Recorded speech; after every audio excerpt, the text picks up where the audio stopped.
Gaafilee takka takkaa fi ergaa bageettiin sigee carcartii birraa fuudhaa jirra. Maqaan keessanii?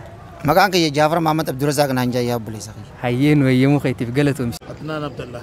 Nuraddiin Abdii Jaamaa maqaan kiyya. Sheekh Mansuuriin jaamaa. Hayyee sheekh. Mee iddi bara kanaa jechuun jaarraa meeqaffaa keessa kan ta'an? Jaarraa kun takkaa fi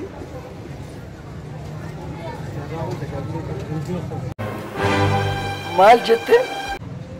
jaarraa kun takkaa fi dhibbaa afurii. Iddi bara kanaa mee jaarraa meeqaffaa keessa kan ta'an?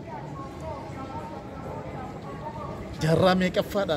Jaarraa meeqaffaa keessa iddi kun kan taatee jirti? Jaarraa dhibba jaha fi dhibba sagalii keessaansa. Iddi bara kanaa jechuun jaarraa meeqaffaa keessa kan taate? Ore bakka tana yaabame koronaan kun laal baza nu haasofsiise. Jiru baqaa tanarra jirra. Rabbii guddaan kun nu gargaaru. Bara 1440 takka. Jaarraa meeqaffaa keessa? Jaarraa 20 takkaffaa. Ayyee mee iddi bara kanaa jaarraa meeqaffaa keessa kan taate? Bara 1440 takkaasa. Hayyee akka lakkoofsa hijiraatti hoo bara meeqa keessa jira? Ida bara meeqaati kun?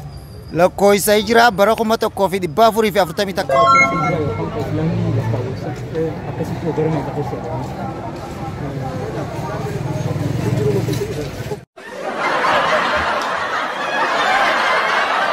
Iddi bara kanaa jechuun jaarraa meeqaffaa keessa kan taate? Bara 1440 takka. Tapha tokko jira yeroo ijoollummaa kan guyyaa iidaa taphatan.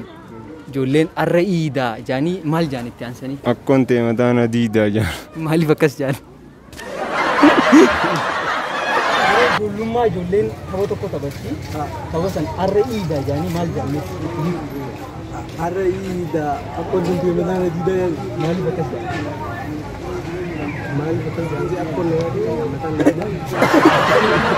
Akka lakkoofsa hijiratti hoo bara meeqa amma? Ida bara meeqaati? 1440 takka.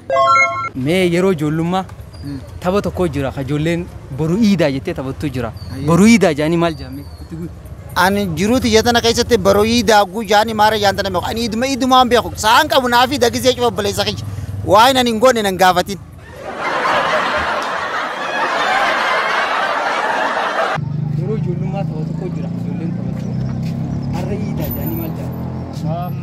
Muhammad Sayyid.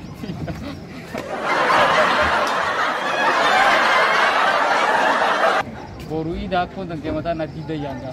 Maaliif akkoon tentang mata nanti dah? Ani beena wallahi. Yeroo ijoollummaa ijoolleen tapha tokko taphatu guyyaa iidaa. Arra iidaa jaanii maal jaan? Arra iidaa? Maal jaan tapha tokko jira. Arra iidaa jaanii tapha taphatantu jira. Akka bifa walolotti. Akkoon ta'e mataa ni ta'a. Maaliif akkas jaan? Akkoon ta'e mataa ni ta'a maaliif jaan? Beeku wallahi. Walaluma. Manuma dheef. Anta kan jenne akkoo ta'e mataa nadii daatis hin jenne. Yeroo ijoollummaa keetii mee iidaa akkamitti dabarsaa turte? Ani yeroo ijoollummaatti yaa jiruu tana keessa fatanaaniin dabre iiduma quban qabu na harkadhu naa fi dabaruu sarraas. Iida namarraa dhageenye? Namarraa hin dhagaane. Ergaa fi dhaamsa baga ittiin si ga'ee dabarfachuu barbaaddoo jiraata. Iddii baranaa gaawaa iidaleen fakkaatu baga itti isiniin ga'euma jenna gaa musliima addunyaa guutuudhaaf. Hayyee galatooma. Islaamaatiin baga isiniin tige. Hayyee galatooma. Baga itti isin qaqqabeen jaa isin daa'u musliima hunda musliima addunyaarra jiru kana cufaafu baga isiniin ga'ee iddii baranaa gammachuullee qabaatu baatu.